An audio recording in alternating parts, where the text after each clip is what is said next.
What's going on YouTube? So we've been getting a lot of emails about NCAA and the prospects. We've got our scout here, Kage. So Kage, who do you think is dropping right now the top 15 prospects? Well, in the lottery, the player that's dropped the most, in my opinion, is Jaylin Brown, who's considered a top 3 pick according to Draft Express. I wouldn't even have him in my top 5. He's shown inconsistent shooting and lack of control with the ball. In his last 3 games, he's shot 5 for 29 and had 14 turnovers throughout that spread. And these are all the biggest games for him, you know, Pac-12 tournament and March Madness tournament, and he did not show out at all. So I believe he should drop out of the top 3 and possibly even the top 5 because he just has not been performing. Now you got talked about who's dropping, but who's on the rise right now? Who's on the rise? It's not much of a rise, but it is a rise in my opinion, and that's Kris Dunn. He's currently considered a top 5 to 7 prospect, and the way he's been playing for Providence almost single-handedly took that team to beat the USC Trojans in a close 70-69 game. He's been averaging about 20 points per game, and he dropped 29 points against a tough UNC team.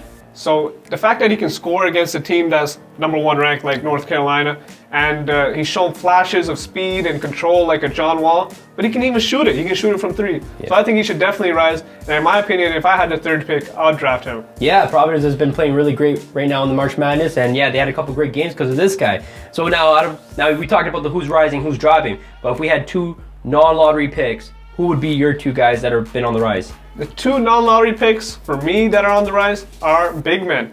And I gotta go with UNC. You know my guy, Brice Johnson. Oh yeah, I know him. Yeah. They call him the human pogo stick. He's averaging about 20 points, 9 rebounds, and 5 blocks in the tournament while shooting 70%.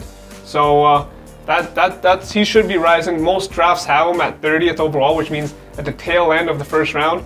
But just based on his performance, he should be going up. And my second guy would be Domantas Sabonis, and that's the Gonzaga player. Gonzaga's already upset 2 teams so far, and who knows, they might be the Cinderella team, they might go farther ahead.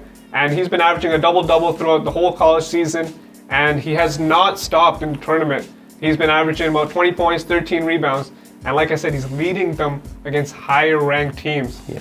And he's shown a lot of poise, so those 2 guys would be my rising stars, I guess, that aren't in the lottery. Yeah, that's great. Yeah, those 2 guys could actually lead their teams to the Final Four, and we might even be able to see a showdown between the 2 teams, eh? Yeah. It would be nice to see those guys go at it. So yeah, well, you heard it here from the scout. He gave his intake on who's going to be the prospects in the NBA, and thanks for tuning in, and thanks for tuning into the Super Basketball Bros.